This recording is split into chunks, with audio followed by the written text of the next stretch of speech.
નમસ્કાર દર્શક મિત્રો, બોટાદ દસ્તક ન્યૂઝમાં આપનું હાર્દિક સ્વાગત છે અને હું છું એલડી મકવાણા। આપ જોઈ રહ્યા છો બોટાદ દસ્તક ન્યૂઝ। હવે પછીના સમાચાર વિગતવાર। હથિયાર લાયસન્સ કૌભાંડનો પર્દાફાશ।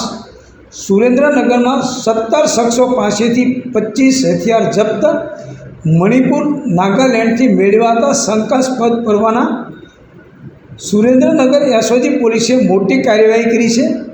પોલીસે 17 શખ્સો પાસેથી 26.21 લાખનો મુદ્દામાલ જપ્ત કર્યો છે।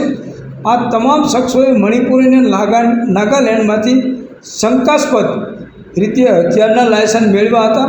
એસઓજી પીઆઈ BH સિંગરખિયાને મળેલી બાતમીના આધારે આ કૌભાંડનો પર્દાફાશ થયો છે। પોલીસે આરોપીઓ પાસેથી 5 પિસ્તોલ, 12 રિવોલ્વર, 8 બારબોર અને 216 કાર્ટ્રિજ જપ્ત કર્યા છે। તપાસમાં સામે આવ્યું છે કે આરોપીઓએ મુકેશ ભરવાડ વાંકાનેર, શેલાભાઈ ભરવાડ સુરત અને વિજયભાઈ ભરવાડ સુરત અને શૌકત અલી હરિયાણા મારફતે આ લાયસન્સ મેળવ્યા હતા। આ લાયસન્સના આધારે તેમણે ગુજરાત અને અન્ય રાજ્યોમાંથી હથિયારો ખરીદ્યા હતા। પોલીસે આ તમામ આરોપીઓ સામે આર્મ્સ રૂલ્સ 2016ના નિયમ 17-18 આર્મ્સ એક્ટની કલમ 30 અને IPC કલમ 188 ગુનો નોંધ્યો છે। આ case Surendranagar city B division than, Muli, નાની મોરડી, સાયલા અને લીંબડી પોલીસ સ્ટેશનમાં નોંધવામાં આવ્યા છે। પોલીસે વધુ તપાસ હાથ ધરી છે। હવે દર્શક મિત્રો, સરકારના નિયમો છે કે જે ગુનાહિત ઇતિહાસ ધરાવતા હોય એને લાયસન્સ નથી મળતા।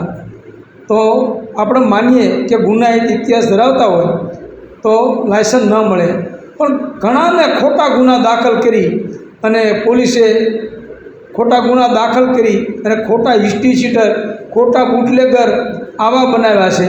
પરંતુ હાલમાં જોવા જઈએ તો બોટાદમાં કેટલા બધા જે ગુનેગારો છે જેનો ખરેખર ઇતિહાસ ખરાબ છે, એવા લોકોની પાસે પણ રિવોલ્વરના લાયસન્સ છે એવું પણ લોકો પાસેથી જાણવા મળ્યું છે। તો અને અહીંયા લાયસન્સનો ભાવ 2.5 થી 3 લાખ રૂપિયા ચાલી રહ્યો છે।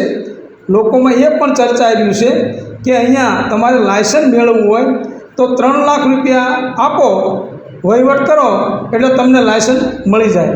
તો ખરેખર આ વાત પણ સરકારે ધ્યાન ઉપર લેવી જોઈએ અને એની પણ તપાસ થવી જોઈએ કે જે ગુનાહિત ઇતિહાસવાળા જે લોકો છે એની પાસે પણ લાયસન્સ છે, એ પણ તપાસ ખરેખર તપાસનો વિષય છે।